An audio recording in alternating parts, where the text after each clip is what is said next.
Gustave Flaubert quotes: "Do not read, as children do, to amuse yourself, or like the ambitious, for the purpose of instruction. No, read in order to live.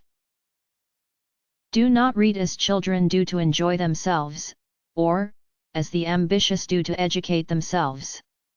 No, read to live. Be steady and well-ordered in your life so that you can be fierce and original in your work. There is not a particle of life which does not bear poetry within it. Human speech is like a cracked kettle on which we tap crude rhythms for bears to dance to, while we long to make music that will melt the stars. Be regular and orderly in your life, so that you may be violent and original in your work. Travel makes one modest. You see what a tiny place you occupy in the world." She wanted to die, but she also wanted to live in Paris. Are the days of winter sunshine just as sad for you, too? When it is misty, in the evenings, and I am out walking by myself, it seems to me that the rain is falling through my heart and causing it to crumble into ruins. One can be the master of what one does, but never of what one feels. Never touch your idols, the gilding will stick to your fingers. Doubt is an illness that comes from knowledge and leads to madness. It's hard to communicate anything exactly, and that's why perfect relationships between people are difficult to find. What better occupation, really, than to spend the evening at the fireside with a book, with the wind beating on the windows and the lamp burning bright? Haven't you ever happened to come across in a book some vague notion that you've had, some obscure idea that returns from afar and that seems to express completely your most subtle feelings? I am irritated by my own writing. I am like a violinist whose ear is true, but whose fingers refuse to reproduce precisely the sound he hears within. Love, she thought, must come suddenly, with great outbursts and lightnings, a hurricane of the skies, which falls upon life, revolutionizes it, roots up the will like a leaf, and sweeps the whole heart into the abyss. The art of writing is the art of discovering what you believe. An infinity of passion can be contained in 1 minute, like a crowd in a small space. You forget everything. The hours slip by. You travel in your chair through centuries you seem to see before you, your thoughts are caught up in the story, dallying with the details or following the course of the plot, you enter into characters, so that it seems as if it were your own heart beating beneath their costumes. It is always sad to leave a place to which one knows one will never return. Such are the melancholies du voyage. Perhaps they are one of the most rewarding things about traveling. To be stupid, selfish, and have good health are 3 requirements for happiness, though if stupidity is lacking, all is lost. Everyone, either from modesty or egotism, hides away the best and most delicate of his soul's possessions. To gain the esteem of others, we must only ever show our ugliest sides. This is how we keep ourselves on the common level.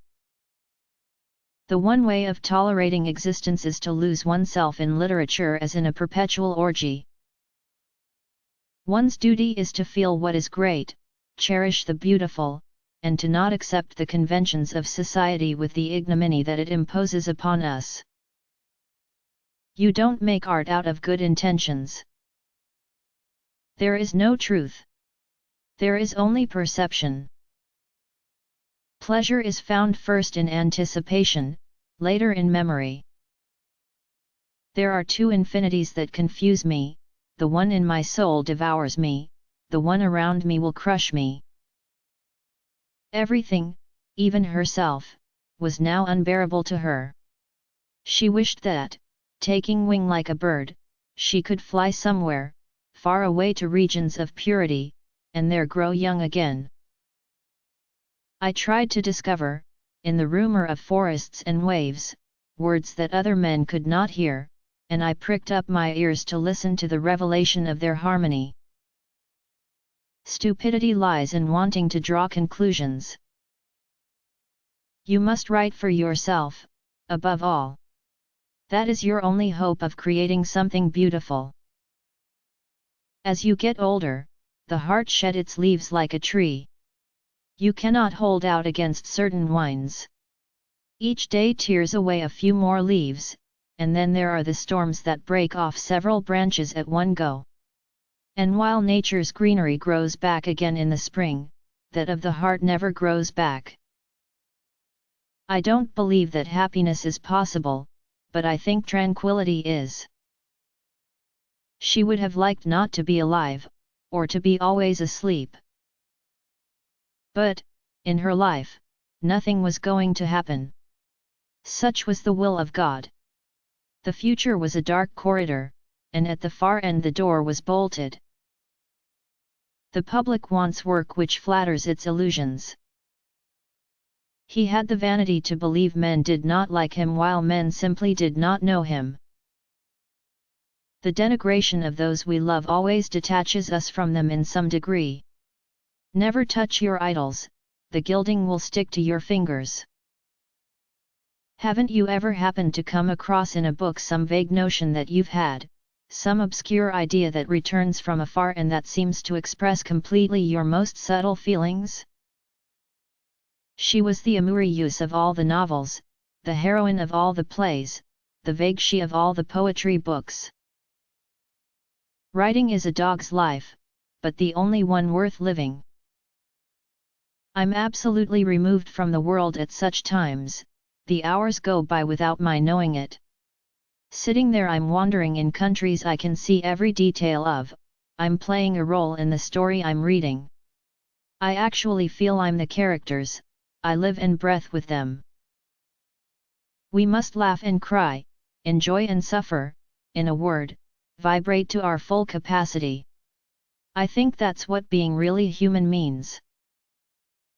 The idea of bringing someone into the world fills me with horror. I would curse myself if I were a father. A son of mine. Oh no, no, no.